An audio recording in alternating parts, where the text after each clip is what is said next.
ओम अज्ञानतिमिरान्धस्य ज्ञानाञ्जनशलाकया चक्षुरुन्मीलितं येन तस्मै श्रीगुरुवे नमः। श्रीचैतन्यमनोभीष्टं स्थापितं येन भूतले स्वयं रूपकदा मह्यं ददाति स्वपदान्तिकं।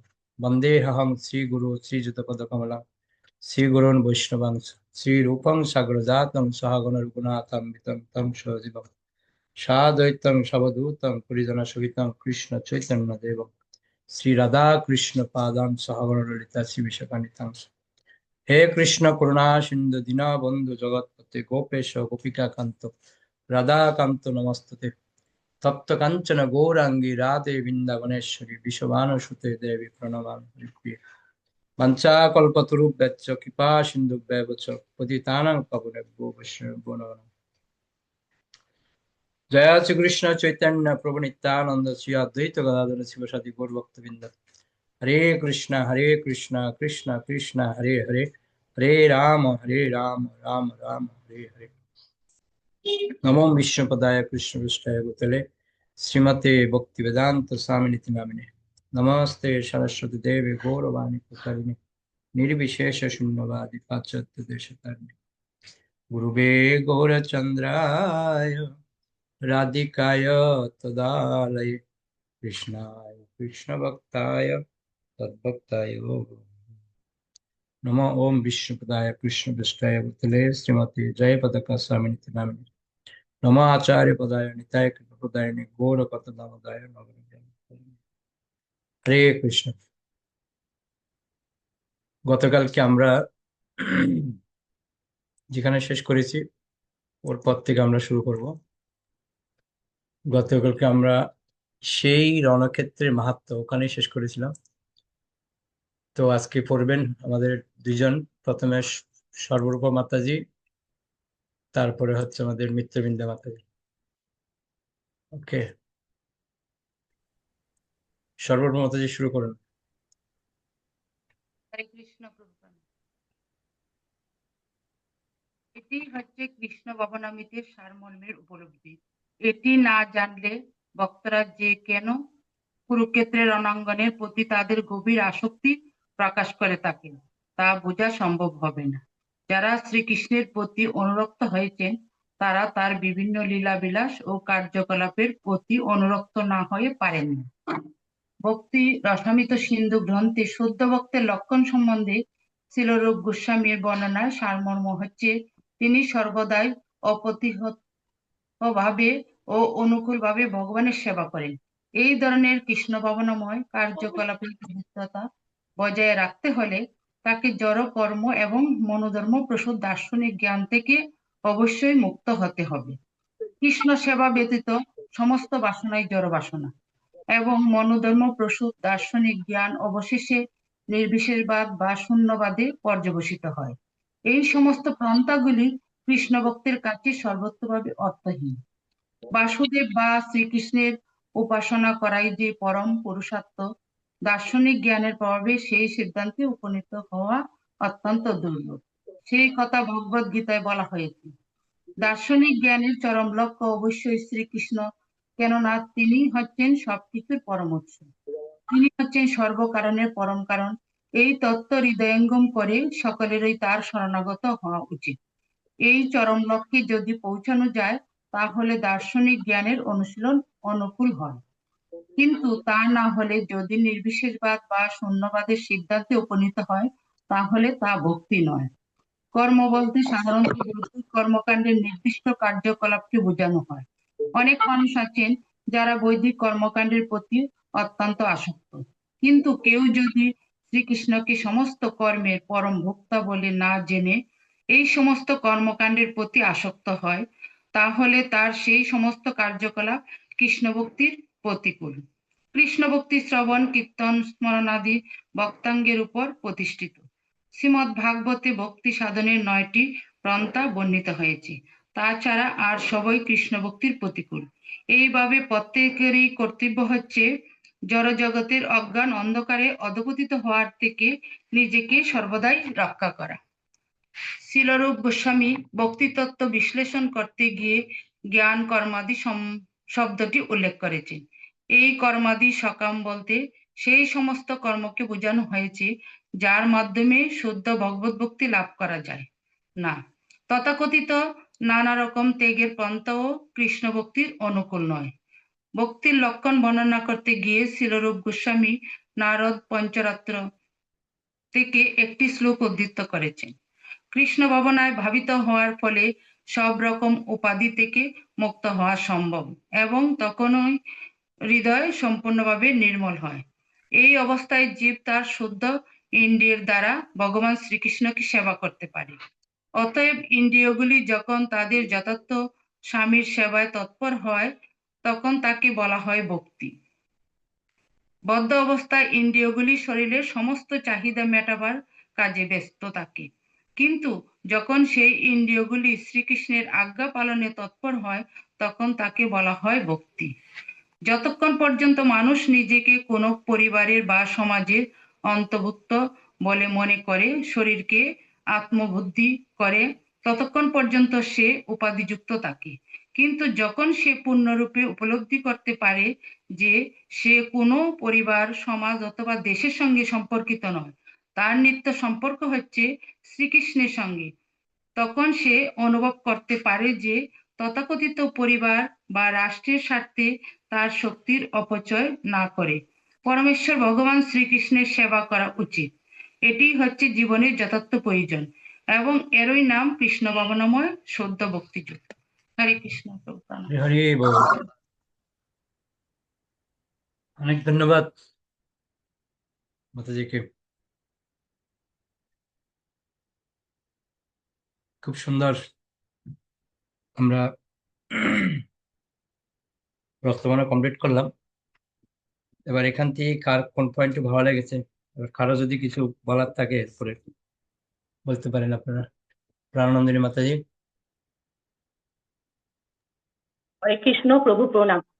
প্রভু, এই প্রথমেই যে পয়েন্টসটা আছে যে এই ভক্তি রসামৃত সিন্ধু এই গ্রন্থটাতে শিলরূপ গোস্বামী যেটা বলতে চেয়েছেন, মানে মেইন ব্যাপারটা হলো যে আমাদের প্রতিনিয়ত সম্পূর্ণ অপ্রতিহত ভাবে প্রতিকূলতা বর্জন করে অনুকূল ভাবে আমাদের এই এটাকে মানে অনুকূল ভাবে সমস্ত বর্জন করে ভগবানের প্রেমভূমি সেবায় নিজেকে নিয়োজিত রাখতে হবে, যেটা আপনি এর আগে বলেছিলেন ডিভোশনাল সার্ভিস। তো এই কৃষ্ণ ভাবনাময় এই কার্যকলাপগুলোকে, এই কার্যকলাপের পবিত্রতা বজায় রাখতে গেলে আমাদের প্রথমে এই সমস্ত জড় কলুষ, জড় বাসনা এবং মনোধর্ম পশুতে যে জল্পনা কল্পনাগুলো সেগুলোকে আমাদের বর্জন করতে হবে। আর আমরা জানি যে কৃষ্ণ বাসনা যেটা নয় সেটাই হচ্ছে জড় বাসনা, আর মনোধর্ম কল্পনা সে দার্শনিক জ্ঞান, সেটা হচ্ছে নির্বিশেষবাদ বা শূন্যবাদ, যেখানে নাকি কোনো মানে একজন ভক্তের কাছে সেখানে কোনো মানে ব্যাপারটা হচ্ছে পুরোপুরি অর্থহীন, কারণ সেখানে হচ্ছে কোনো রকম ভক্তি থাকে না। এটা আমার ভালো লেগেছে প্রভু এই প্রয়াসটা। ওকে, অনেক ধন্যবাদ। উজ্জ্বলা মাতাজি। হরে কৃষ্ণ প্রভু প্রণাম। তো আমার এখানে ভালো লেগেছে যে যে আমাদের ইন্দ্রিয়গুলিকে সম্পূর্ণ ভগবানের সেবা নিয়োজিত করতে হবে এবং আমাদের যতক্ষণ পর্যন্ত আমরা নিজের কামনা বাসনাকে করবো ততক্ষণ আমাদের ইন্দ্রিয়কে ভগবানের সেবা লাগাতে পারবো না, কিন্তু ভগবানের সেবা সেবা করার জন্য আমরা যখন কৃষ্ণের সেবায় আমরা সমস্ত ইন্দ্রিয়কে নিয়োজিত করবো তখনই সেটাই হচ্ছে আমাদের ভক্তি। আর আমাদের জীবনের উদ্দেশ্যই হচ্ছে ভগবানের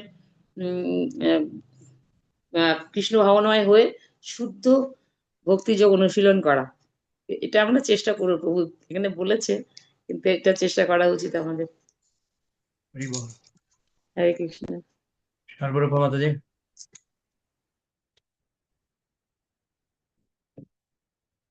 হরে কৃষ্ণ প্রভু, আমার এইটা ভালো লেগেছে। কৃষ্ণ ভক্তি শ্রবণ কীর্তন শরণাদি ভক্তাঙ্গের উপর প্রতিষ্ঠিত। শ্রীমদ ভাগবতে ভক্তি সাধনের 9টি পন্থা বর্ণিত হয়েছে, তাছাড়া আর সবই কৃষ্ণ ভক্তির প্রতিকূল। 9টি পন্থা যে আছে এটা কৃষ্ণ ভক্তির প্রতিকূল, আর সব অনুকূল। এইভাবে প্রত্যেকের কর্তব্য হচ্ছে জড় জগতের অজ্ঞান অন্ধকারে অধপতিত হওয়ার থেকে নিজেকে আমাদের সর্বদা ভগবানের সেবা করে আমাদের জড় জাগতিক অন্ধকার থেকে, আমাদের অধপতিত হওয়া থেকে আমরা রক্ষা পেতে পারি। ওইটা। ওকে, তো এখানে কৃষ্ণ ভক্ত অনুশীলনের 9টা যে পন্থা দেওয়া হয়েছে, ওটা বাদ দিয়ে বাকি যা কিছু আছে সবগুলো হচ্ছে প্রতিকূল। একমাত্র 9টা যে পন্থা, ওটাই হচ্ছে আমাদের অনুকূল।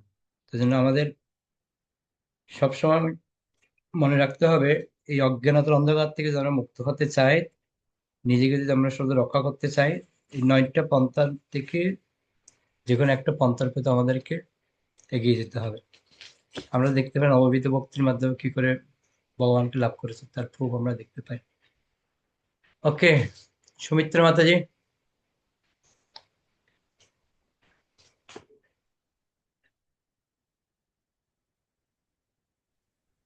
হরে কৃষ্ণ, প্রণাম প্রভু। আমার এই জায়গাটা ভালো লেগেছে যে মানুষ যতক্ষণ নাকি জড় বুদ্ধি সম্পূর্ণ হয় ততক্ষণ পর্যন্ত তার একটা আত্মবুদ্ধি কাজ করে, উপাধি যুক্ত হওয়ার ইচ্ছা জাগে। কিন্তু যখন নাকি মানুষ পূর্ণ কৃষ্ণ ভাবনামৃতে পরিণত হয় তখন তার সেই আর উপাধিটা পাওয়ার কোনো ইচ্ছা থাকে না।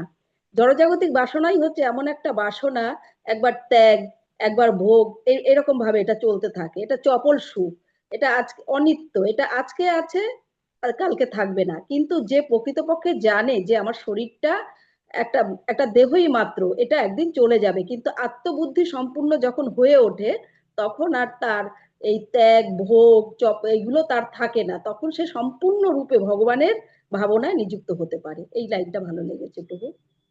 হরে কৃষ্ণ, ওকে, প্রণাম।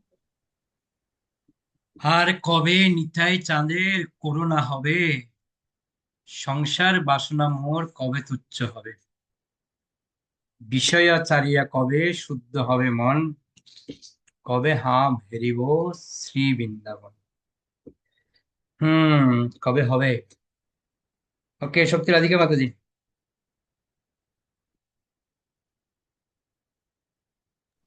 হরে কৃষ্ণ প্রভু, প্রণাম। তো আমার খুব এটাই, আমার কাছে খুব স্ট্রাইকিং লেগেছে মা প্রভু, যে সর্ব উপাধি বিনির্মুক্তম। আমাদের ভক্তির এটাই লক্ষণ, যে আমরা যখন কৃষ্ণ ভাবনায় ভাবিত হব আমাদের সব রকম উপাধি থেকে আমাদের মুক্ত হতেই হবে, তাহলেই আমাদের সম্পূর্ণ হৃদয় নির্মল হবে। তাই জন্য আমাদের সব কিছু শুদ্ধ ইন্দ্রের দ্বারাই শুধু ভগবান, এই অবস্থা তখন শুদ্ধ ইন্দ্রের দ্বারাই ভগবানের সেবা করা যায়। অতএব ইন্দ্রগুলো সব সময় ইন্দ্রের স্বামী, মানে ভগবানের সেবায় কিন্তু তৎপর হতে হবে, তাকেই বলা হয় ভক্তি। হরে কৃষ্ণ, হরি বল। অনেক ধন্যবাদ, খুব গুরুত্বপূর্ণ একটা পয়েন্ট। সর্ব উপাধি বিনির্মুক্তং তৎপরের এই যে কথাটা, এটা আমার এখানেই পড়তে ভালো লাগছে। কিন্তু বাস্তবিকত্বে যে এই উপাধিগুলি যে কবে যাবে, এটা হচ্ছে মুখ্য বিষয়। উপাধিগুলি ত্যাগ করা এত সহজ নয়, কেননা এই উপাধির জন্য আমরা ঝগড়া ঝাঁটি, একজন একজনের সাথে সম্পর্ক ছিন্ন হচ্ছে, একটাই কারণ, সবকিছুর মূল হচ্ছে উপাধি। আমরা সবকিছু ত্যাগ করতে পারি কিন্তু উপাধি ত্যাগ করতে পারি না। তো কি করে সম্ভব উপাধি থেকে মুক্ত হওয়া? যেদিন এই উপাধিগুলি থেকে মুক্ত হতে পারবো, সেদিনেই বলছে যে আমাদের ইন্দ্রিয়ের যে যথার্থ স্বামী, তার সে আমরা তত্ত্ব হতে পারবো। তখনই আমাদের মধ্যে ভক্তি প্রবেশ করবে। এই কথাটা কিন্তু পড়তে অনেক ভালো লাগছে, শুনতে অনেক ভালো লাগছে, কিন্তু বাস্তবিক অর্থে প্র্যাকটিক্যাল জীবনে যে প্রয়োগ করা যে কত কঠিন। ওই জন্য নিতাইয়ের কাছে প্রার্থনা করছি, কবে নিতাইয়ের করুণা হবে, এই উপাধি থেকে মুক্ত হতে পারবো। এই উপাধি হচ্ছে আমাদের যত সব ভক্তি জগতের বাধা। হ্যাঁ, অনিত্য সংসারে জীবকে করে গাধা। এই উপাধি আমাদেরকে সমস্ত কিছু নষ্ট করছে। তা আমি একটা প্ল্যান করেছি, এটার পরে আমরা একটা বই পড়বো, বৈষ্ণবকে। তো ওর মধ্যে এই উপাধি থেকে শুরু করে আমাদের মধ্যে যা যা দোষগুলো রয়েছে সব ফুটিয়ে তুলেছে, তারও বিষয় ক্লিয়ার হবে। ওকে, পদ্মা প্রীতিমূর্তি মাতাজি।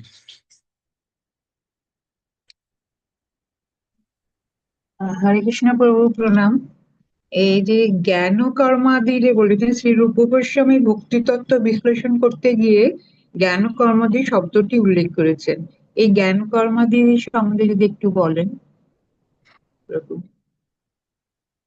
এই যে একটু আগে শ্লোকটা বললো না, সর্বোপাধি বিনির্মুক্তম, এই যে শ্লোকটা, এই শ্লোকটার উপরেই তো সমস্ত কিছু ব্যাখ্যা করছে।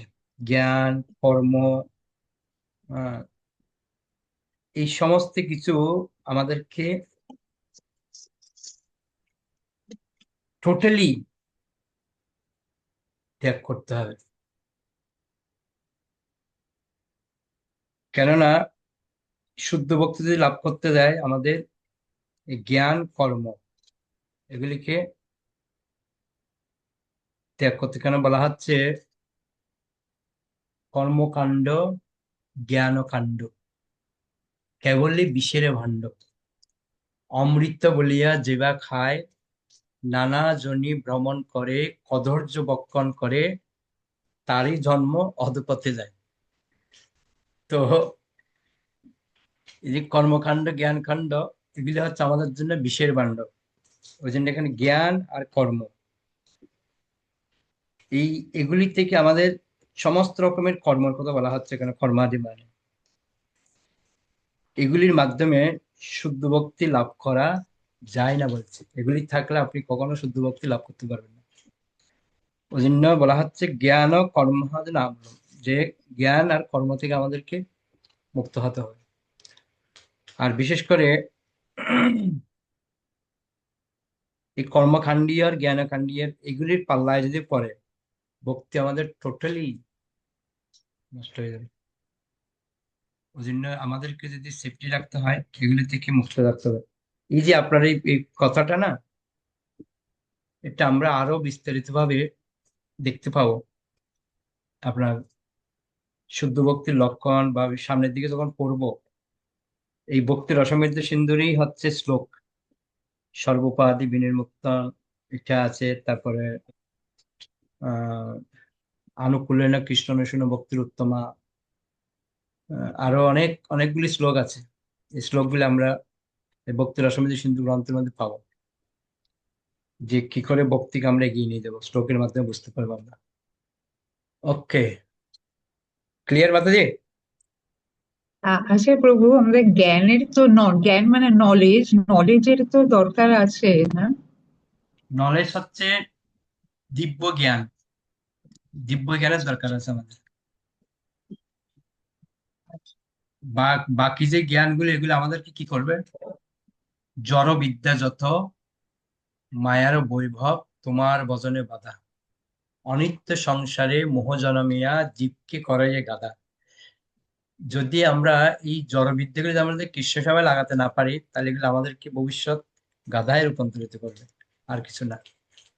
তো জন্য এই জড় বিদ্যাগুলো হচ্ছে মায়ার বৈভব বলছে। কিন্তু এটা কখন উন্নত হবে? যদি কৃষ্ণ ভক্তির প্রচারে যদি আমরা এটা কাজে লাগাতে পারি, তাহলেই সেটা আপনার সার্থক হবে। যেমন কর্ম, কর্ম বলতে কোন কর্মকে বোঝাচ্ছে? সকাম কর্মের কথা বলা হচ্ছে। তা আপনি সকাম কর্ম তো করবো না, আমরা আমাদের আহ, তৃতীয় যে কর্মটা, তৃতীয় কর্ম কি? কৃষ্ণ ভাবনামৃত কর্ম। আমরা যদি কৃষ্ণ ভাবনামৃত কর্ম করলে কোনো সমস্যা নেই। তো জ্ঞানও হচ্ছে দিব্য জ্ঞান, যে কৃষ্ণ ভক্তির যে জ্ঞান, এটা যদি আমরা লাভ করি তাহলে অসুবিধা নেই। কিন্তু এই কর্মকাণ্ডটাই হচ্ছে, আর জ্ঞান কাণ্ডটাই এটাই হচ্ছে। এখানে দেখুন উপরে একটা পয়েন্ট আছে, কর্ম বলতে সাধারণত বৈদিক কর্মকাণ্ডের নির্দিষ্ট কার্যকলাপকে বোঝানো হয়। অনেক মানুষ আছেন যারা বৈদিক কর্মকাণ্ডের প্রতি অত্যন্ত আসক্ত, কিন্তু কেউ যদি শ্রীকৃষ্ণের সমস্ত কর্মের পরম ভক্ত বলে না জেনে এই সমস্ত কর্মকাণ্ডের প্রতি আসক্ত হয়, তাহলে তার সেই কার্যকলাপ কৃষ্ণ ভক্তির প্রতিকূল। এই কর্মকাণ্ড বলুন বা জ্ঞান কাণ্ড বলুন, যদি কৃষ্ণ কেন্দ্রিক না হয়, তাহলে কিন্তু সেটা আমাদের জন্য প্রতিকূল বলা হচ্ছে। তো অনুকূল কোনটা? অনুকূল হচ্ছে যেটা ভগৎ ভক্তির 9টা যে পন্থা রয়েছে, শ্রবণ, কীর্তন, স্মরণ, বন্দন, পাদ সেবন, দাস্য, পূজন, সখীজন, আত্মনিবেদন, এই যে 9টা পন্থা, এটাই হচ্ছে আমাদের অনুকূল। আর বাদ বাকি সব হচ্ছে কৃষ্ণ ভক্তির প্রতিকূল। এর মাতাজি। হ্যাঁ প্রভু, প্রণাম। Thank you. ওকে, তো আমরা মোটামুটি যতটুকু পড়লাম এখান থেকে খুব সুন্দর সুন্দর পয়েন্ট আমরা পেয়েছি। এর মধ্যে একটা কথা রয়ে গেছে, যেটা ভক্তিযোগ আর শুদ্ধ ভক্তিযোগ, দুটোর মধ্যে কি পার্থক্য আছে? ভক্তিযোগ আর শুদ্ধ ভক্তিযোগ, দুটোর মধ্যে কি পার্থক্য? এই জিনিসটা আমরা এখানে লাস্টে দেখুন, খুব সুন্দর একটা পয়েন্ট তুলে ধরেছে। বলছে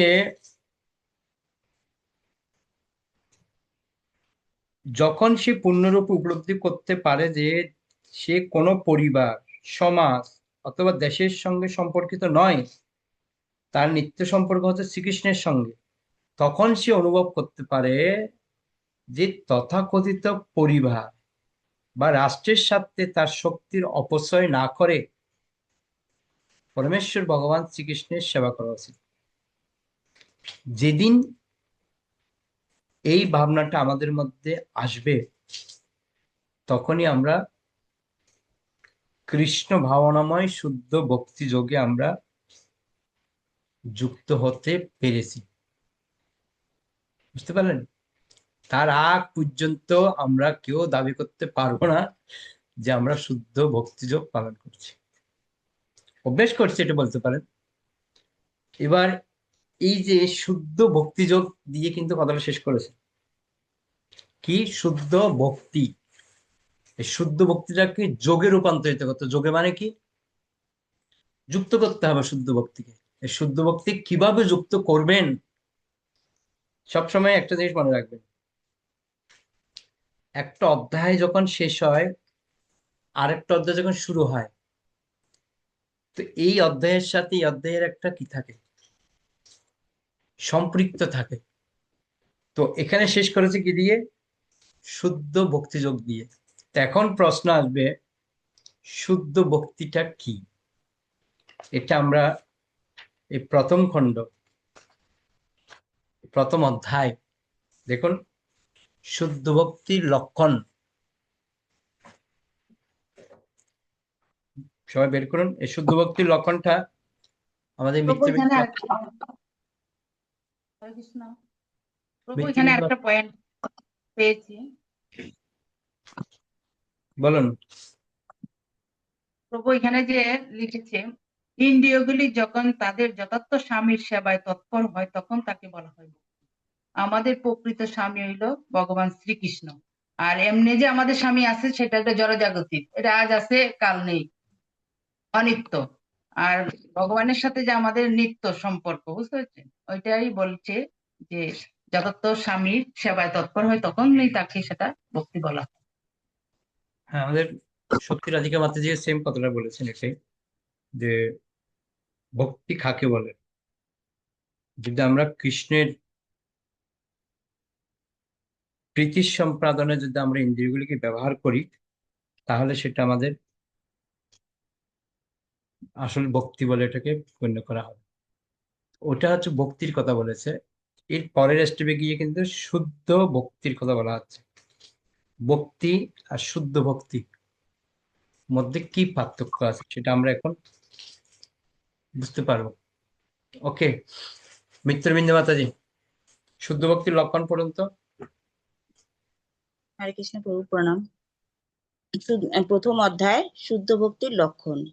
শ্রীমৎ ভাগবতমের দ্বিতীয় স্কন্ধে 3/29/12-13 ভগবান কপিল দেব তার মাতা দেবহূতিকে পারমার্থিক তত্ত্ব সম্বন্ধে নির্দেশ দেওয়ার সময় শুদ্ধ ভক্তির লক্ষণ বর্ণনা করে বলেছেন, হে মাতে, যারা আমার শুদ্ধ ভক্ত এবং যাদের পার্থিব কোনো লাভের বাসনা অথবা মনোধর্ম প্রসূত জ্ঞানের প্রতি কোনো আসক্তি নেই, তাদের চিত্ত সর্বদাই আমার সেবায় এত গভীরভাবে মগ্ন যে তারা আমার কাছ থেকে আমার প্রতি অহেতুকী ভক্তি ছাড়া আর কিছুই প্রত্যাশা করেন না।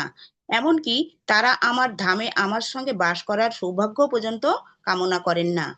মুক্তি 5 প্রকারের, যথা সাযুজ্য বা ভগবানের সঙ্গে এক হয়ে যাওয়া, সালোক্য বা ভগবানের লোকে বাস করা, সারূপ্য বা ভগবানের রূপ প্রাপ্ত হওয়া, সামীপ্য বা ভগবানের সান্নিধ্য বাস করা এবং শাস্তি বা ভগবানের সমান ঐশ্বর্য প্রাপ্ত হওয়া।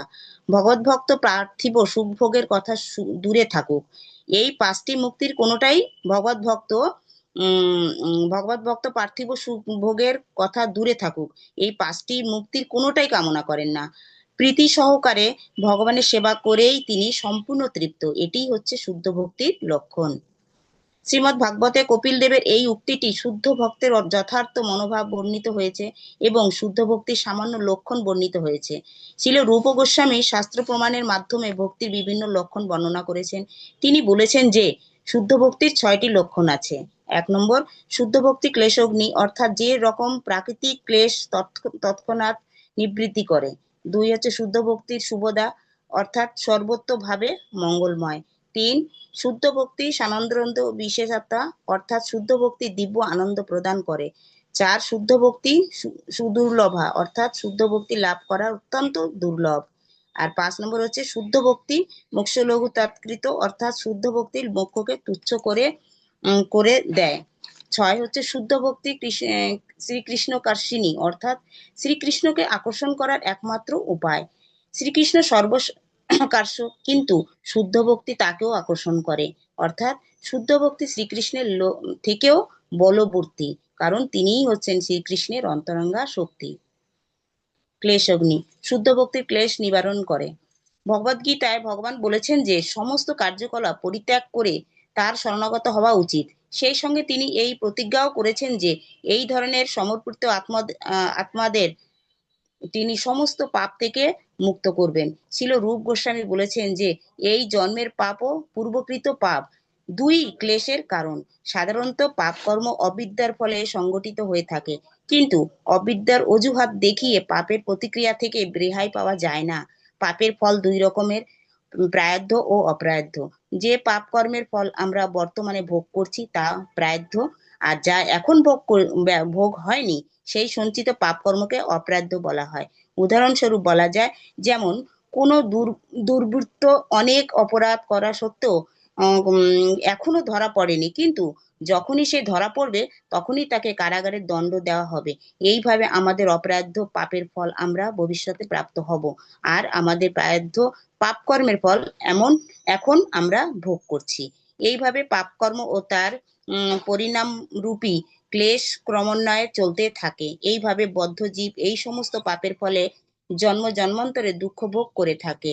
বর্তমানে পূর্বকৃত পাপের ফল ভোগ করতে করতে যে পরবর্তী জীবনের দুঃখ রূপী নতুন বীজ বহন করতে থাকে, ভীষণ রোগ, আইন সংক্রান্ত অভিযোগ, নিচু কুল জন্ম, অথবা বিদ্যা বা রূপের অভাব, এই সমস্ত প্রায়ধ্য পাপকর্মের লক্ষণ। পূর্বকৃত পাপের অনেক ফল আমরা বর্তমানে ভোগ করেছি, এবং বর্তমানে যে সমস্ত পাপ আমরা করছি তা ক্লেশ আমাদের ভবিষ্যতে ভোগ করতে হবে। কিন্তু আমরা যদি কৃষ্ণ ভাবনায় ভাবিত হই, তাহলে এই সমস্ত পাপ কর্মের ফল অবিলম্বে নিবারিত হতে পারে।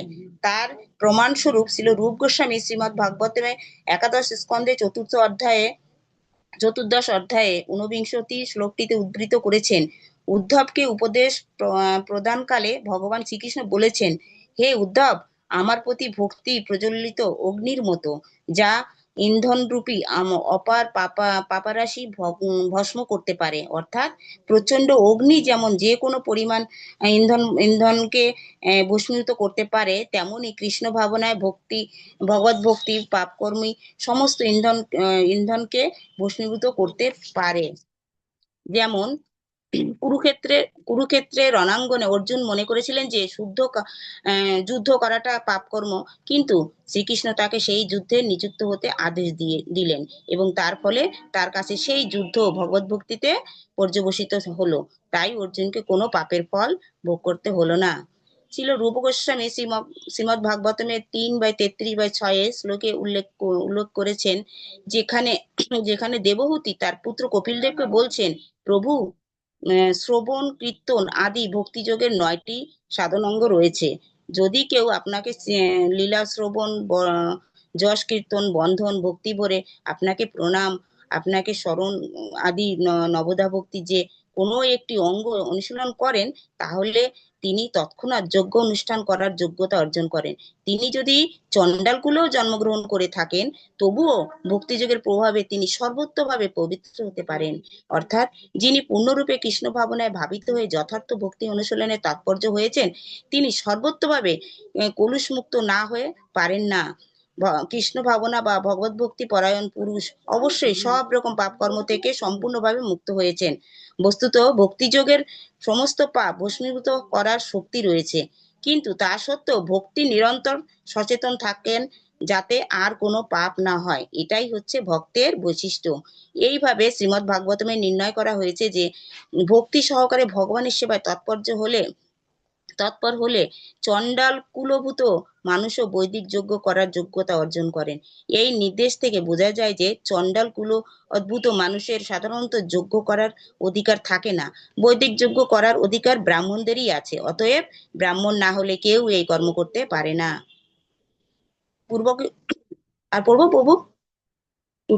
পূর্বকৃত কর্ম অনুসারে মানুষ ব্রাহ্মণ বা চণ্ডাল কুলে জন্মগ্রহণ করে।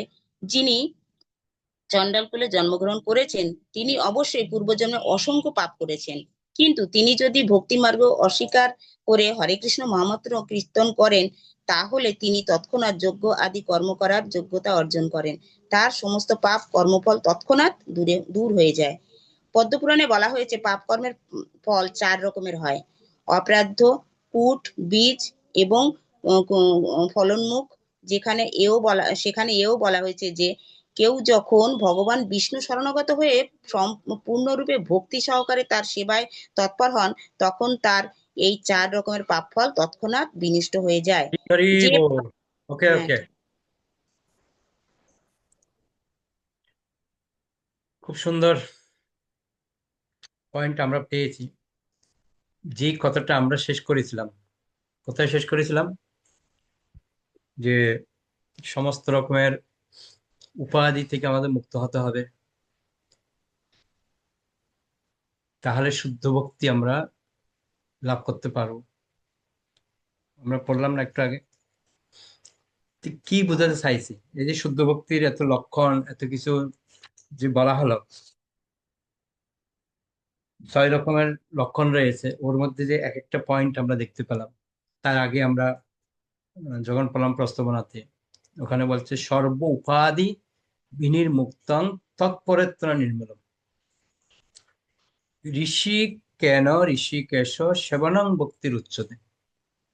মানে আমাদের যত রকম উপাধি আছে, সমস্ত উপাধিগুলি থেকে আমাদের মুক্ত হতে হবে। তাহলে কি, যে আমাদের ঋষিকেশ হচ্ছে কি ইন্দ্রিয়ের যিনি অধীশ্বর, তিনি হচ্ছেন ঋষিকেশ, তার সেবা করাটাই হচ্ছে ভক্তি।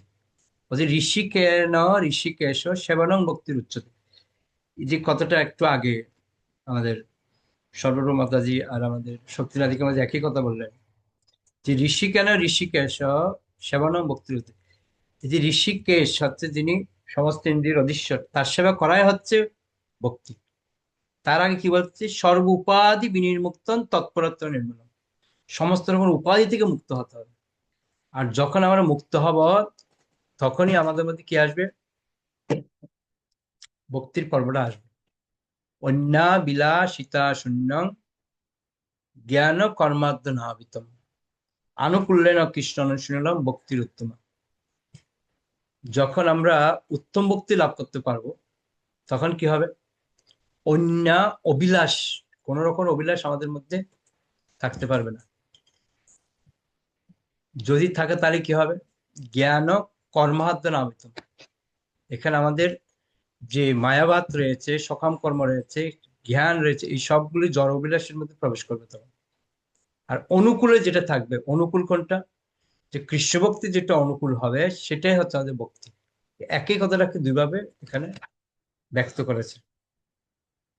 তো আমরা যে একটা অধ্যায় থেকে, অর্থাৎ প্রস্তাবনা থেকে যে আমরা আসলাম কোথায়? শুদ্ধ ভক্তির লক্ষণে। এই যে দুটোর মধ্যে যে একটা সম্পর্ক রয়েছে, সমস্ত উপায় থেকে মুক্ত হতে হবে, আর ঋষিকেশের প্রতি আমাদের সেবা করতে হবে, আর যেটা অনুকূল সেটা গ্রহণ করতে হবে, যেটা প্রতিকূল সেটা বর্জন করতে হবে। আর কি যত অভিলাষ আছে, অবিস্থিত অভিলাষগুলো আমাদেরকে ত্যাগ করতে হবে। এই হচ্ছে আমাদের এই দুটো অধ্যায়ের মূল পয়েন্ট রয়েছে, অর্থাৎ একটা অধ্যায় থেকে আরেকটা অধ্যায়তে যাচ্ছি যে আমরা, সংযোগ যাকে বলে। ওকে, এখন যে আমরা শুদ্ধ ভক্তির লক্ষণ আমরা শুনলাম আমাদের মৃত্যুবিন্দ মাতাজির কাছ থেকে। কার কোনটা ভালো লেগেছে শুনবো একটু। সৌমিত্র মাতাজি।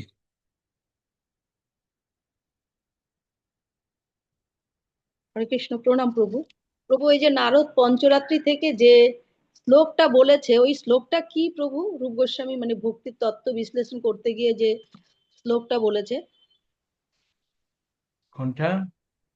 এই যে শ্রীল রূপ গোস্বামী ভক্তি তত্ত্ব বিশ্লেষণ করতে গিয়ে জ্ঞান কর্মাদি শব্দটি উল্লেখ করেছেন। না, ওইটা না, পঞ্চরাত্র থেকে একটি শ্লোক উদ্ধৃত করেছেন।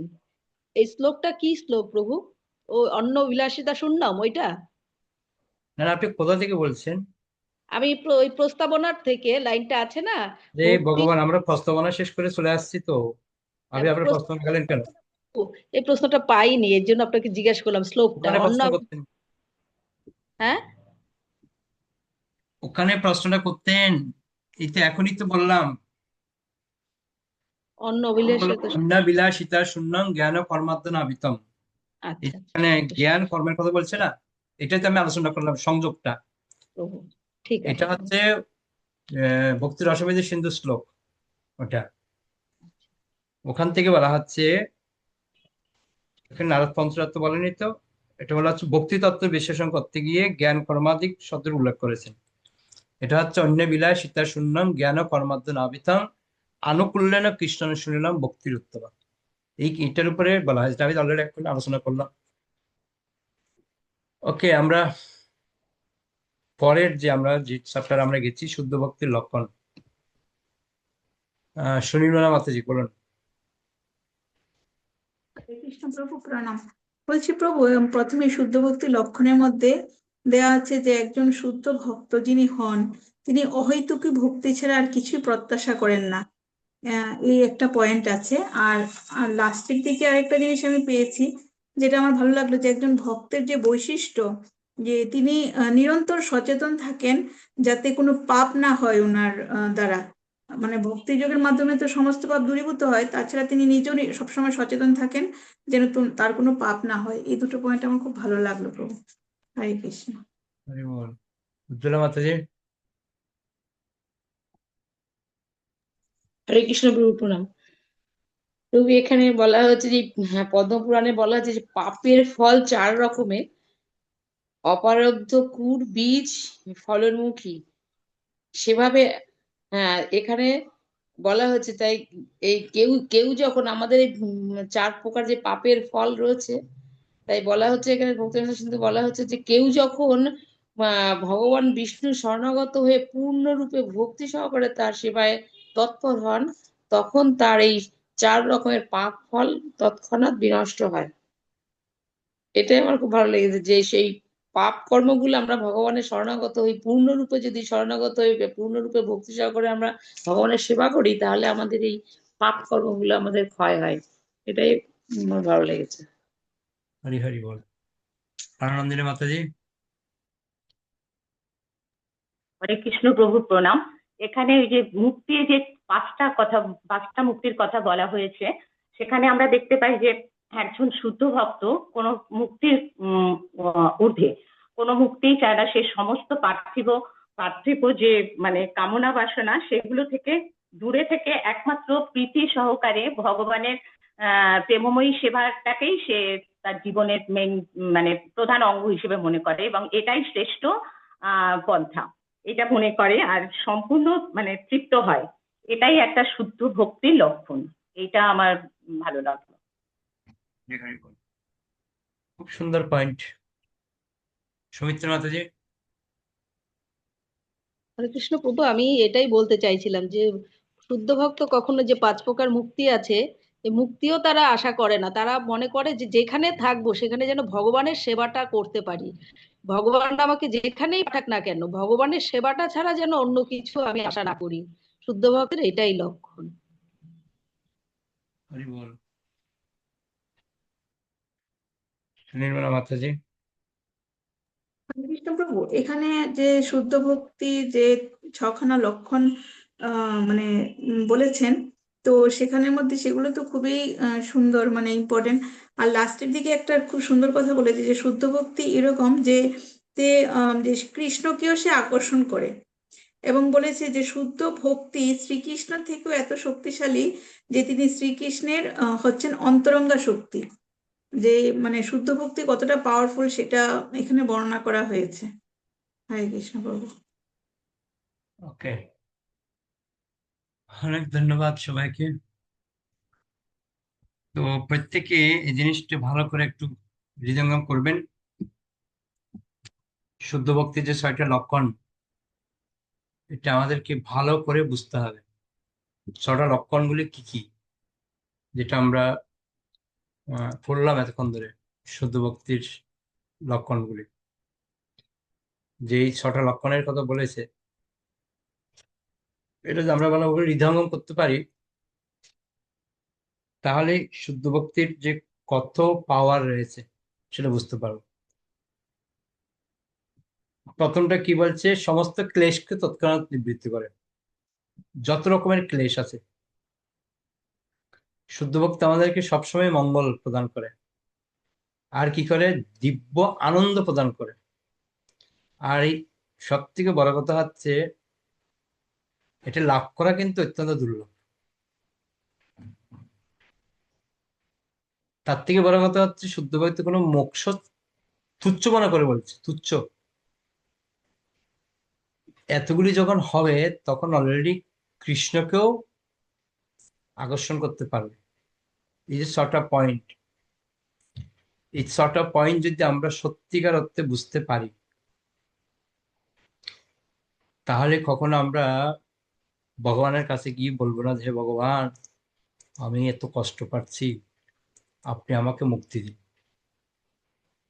যদি মুক্তি প্রার্থনা করেন, তার মানে কি থেকে বঞ্চিত হলাম? শুদ্ধ ভক্তি থেকে আমরা বঞ্চিত হয়ে গেলাম। এই জন্য আপনারা বাড়ির মধ্যে এই 6টা পয়েন্ট নিয়ে কম করে হলো কিছুক্ষণ সময় ভাববেন, এক একটা পয়েন্ট নিয়ে, যে এটা আমাকে বলছে কথাগুলি। এটা মাথায় রাখবেন। এগুলি রূপ গোস্বামী এখানে ক্লাসের সবাইকে বলছে না, এটা শুধুমাত্র আমাকে বলছে। এই ভাবধারা নিয়ে যদি আপনি পড়েন, তাহলে এই 6টা লক্ষণটা আপনি আপনার জীবনে কি করে প্রয়োগ করবেন সেটা বুঝতে পারবেন। ওকে, হরে কৃষ্ণ কৃষ্ণ কৃষ্ণ হরে হরে, হরে রাম রাম রাম হরে হরে। কারো কোনো প্রশ্ন থাকলে করতে পারেন, না হলে আমরা এখানে শেষ করব। বৈষ্ণব প্রণাম করে আমরা এখানে শেষ করবো। বাঞ্ছা কল্পতরুভ্যশ্চ কৃপা সিন্ধুভ্যেব চ পতিতানাং পাবনেভ্যো বৈষ্ণবেভ্যো নমঃ। আনন্দ বৈষ্ণব বৃন্দা কি যায়। নিতাই গৌর প্রেমানন্দে হরে হরে। হরে কৃষ্ণ।